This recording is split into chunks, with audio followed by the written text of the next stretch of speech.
Ciao a tutti, allora oggi parleremo, sposteremo insomma, fa parte sempre dell'informatica, però ci sposteremo nel reparto delle stampanti e oggi parleremo di toner e soprattutto vedremo la differenza fra il toner e il cosiddetto drum, quindi il tamburo. Magari molti di voi ovviamente sicuramente conosceranno già cos'è il toner, però magari non conoscono bene cos'è il drum o il tamburo. Quindi in questo caso magari non procederanno anche alla sua sostituzione. Invece diciamo che come viene sostituito nelle stampanti il classico toner perché termina l'inchiostro, deve essere anche sostituito, non dico ogni volta che viene cambiato il toner, ma ogni tanto deve essere sostituito anche il tamburo, quindi il drum. Però vediamo in precisione cosa sono le due cose, insomma, e qual è la differenza. Allora, per quanto riguarda il toner, che è la cosa più semplice, diciamo che paragonata per esempio alla nostra classica stampante a getto d'inchiostro, ovviamente sarà la nostra cartuccia, quindi è in sostanza la cartuccia proprio d'inchiostro, solo che a differenza delle stampanti a getto d'inchiostro che abbiamo detto già in passato anche che vengono fornite all'interno con le cartucce piccoline, quelle liquide. Invece per quanto riguarda il toner, già la stessa lo dice, all'interno conterrà una polvere anziché un liquido, quindi già la differenza fra le due cose sta qua. Ovviamente i toner li troviamo soltanto nelle stampanti laser, invece le cartucce piccoline liquide soltanto nelle stampanti a getto d'inchiostro o inkjet. Quindi questa è già la differenza, diciamo, fra comunque stampante a getto d'inchiostro e stampante laser.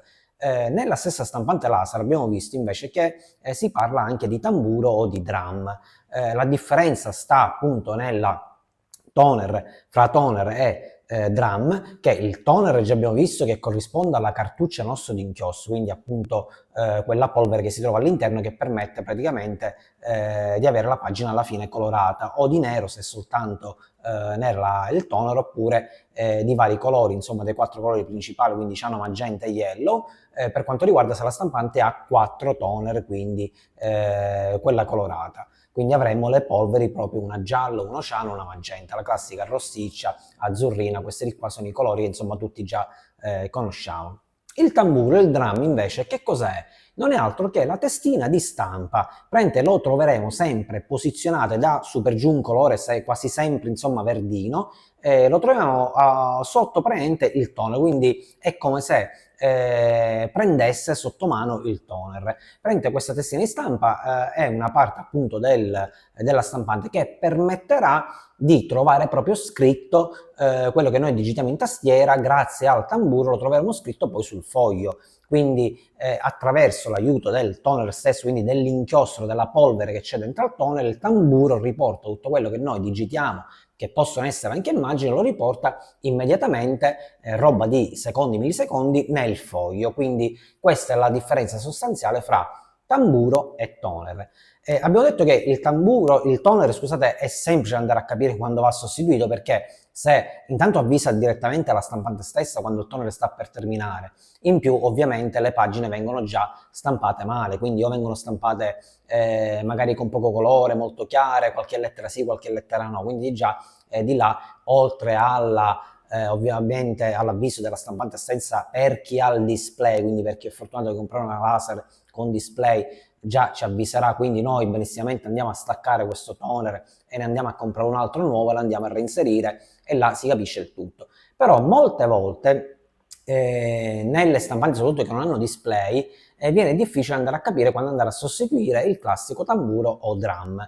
E in questo caso quando si può capire? Allora, lo si può capire intanto quando la stampante incomincia la fastidiosa stampa di strisce che possono essere verticali, quindi appena vediamo che la nostra stampante incomincia a stampare con delle strisce, delle linee che possono essere al centro del foglio o proprio nella parte laterale, quindi estrema del foglio nostro A4, in quel caso dobbiamo immediatamente andare a sostituire oltre al toner anche il tamburo, se non l'abbiamo mai fatto. Questo perché? Perché si rischia di rovinare anche parti di, diciamo, di altri componenti della stampante, quindi non solo più il tamburo che già è arrivato, perché sono pezzi ovviamente che vanno in disuso, quindi una volta utilizzati per un po' di mesi, insomma, per quanto voi stampate, dipende dalla quantità di stampaggio che fate, vanno in disuso, quindi devono essere sostituiti. quindi abbiamo capito benissimo che il toner va sostituito quando incomincia a stampare un pochettino quel nero più leggero, i colori incominciano qualcuno a saltellare, e in quel caso va sostituito subito il toner. Comunque avvisa sempre la stampante anche a computer tramite software quando andare a cambiare. Lo stesso succederà per il drum per chi ha la fortuna di avere sempre un display oppure anche un'icona a computer con il software che riesce a capire quando andare a sostituire il drum. Per chi invece, abbiamo detto, non ha entrambe le cose, basta stare attenti a non far arrivare la stampante a far stampare queste fastidiose strisce nel foglio. Là va immediatamente sostituito anche il drum. Allora, come sostituzione, cosa è meglio consigliare come toner? Ovviamente dico, uno per quanto riguarda la stampa indirizza sempre nel toner originale, però ovviamente anche i prezzi sono abbastanza alti come toner originale, quindi siamo a livello di qualsiasi stampante, insomma, essa sia il toner super giù originale, siamo nell'arco delle 45-50 euro, giù di lì, come toner, anche toner addirittura anche più costosi a livello di 65-68 euro come toner originale. Il toner originale permette di stampare super giù un 2000 pagine, 3000 pagine, quindi fatevi bene il calcolo con una risma di carta contenente 500 fogli, quindi potete stampare, che vi posso dire, 4 risme di carta per poi andare di nuovo a rispendere queste 50-60 euro. Ovviamente capisco che è una cifra abbastanza alta, soprattutto continuativa nel tempo, dipende poi quanto stampiamo noi. Fra virgolette abbiamo detto che la stampante a toner può stare ferma anche senza stampare un bel po', dato che appunto all'interno del toner è contenuta la polvere e non l'inchiostro, che fra differenza fra caldo e freddo tende ad indurirsi o a otturare gli ugelli della stessa stampante. Questo nel toner non succede, quindi già qua chi ha delle stampanti laser, quindi con toner, è molto più avvantaggiato perché può anche stampare una pagina, per dirvi, ogni 20 giorni, non succede nulla.